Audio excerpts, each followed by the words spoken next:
अस्सलाम वालेकुम viewers, Sabiya health and beauty tips में मैं आपको खुशामदीद कहती हूँ। कैसे हैं आप सब? उम्मीद है आप सब ठीक होंगे, खुश होंगे, आबाद होंगे।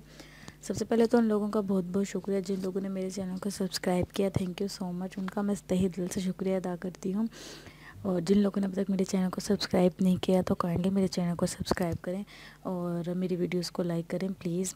और आज जो मैं आप लोगों के लिए वीडियो लेकर आई हूँ वो उन लोगों के लिए है जो जिन लोगों को भूख नहीं लगती। उनके साथ ये प्रॉब्लम होता है कि वो क्या करें कि उन्हें ज़्यादा से ज़्यादा भूख लगे और वो ज़्यादा से ज़्यादा खा सकें। तो इसके लिए एक सिंपल सी मैं टिप लेकर आई हूँ आप लोगों के लिए। और उन लोगों के लिए तो बहुत बेस्ट है जिन लोगों को अदरक बहुत पसंद है। ठीक है, अदरक जिन लोगों को पसंद है वो तो इसको इजीली कर लेंगे, लेकिन जिन लोगों को अदरक नहीं पसंद तो वो जिस तरह मैं आपको इस टिप में बताऊंगी, इंशाल्लाह आपको उम्मीद है कि अच्छा लगेगा और आप खाने के साथ इजीली खा सकेंगे उसको।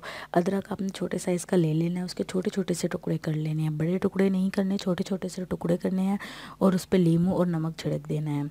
ठीक है, नींबू और नमक छिड़कने के बाद आपने उसे अच्छे तरह मैश करना है, अच्छी तरह उसको मिक्स करना है। मिक्स करने के बाद आपने जब खाना खाना है तो वो आपने छोटे छोटे जो अदरक के पीसेस होंगे वो आपने साथ खाना खाने के साथ आपने वो खाने हैं। इंशाल्लाह देखिएगा कि 2 दिन के अंदर अंदर ही आप फील करेंगे कि आपको भूख ज़्यादा लगना शुरू हो गई है और आप जो है वो एक दफ़ा खाना खाएंगे तो फिर आपको दोबारा से तलब होगी कि हम कुछ खाएं, क्योंकि अदरक में कुछ ऐसे विटामिन्स होते हैं जो भूख को बढ़ाते हैं। ठीक है, तो आप ज़रूर ये मेरी टिप पे आजमाइएगा, इंशाल्लाह ये बहुत ज़्यादा इफ़ेक्टिव होगी।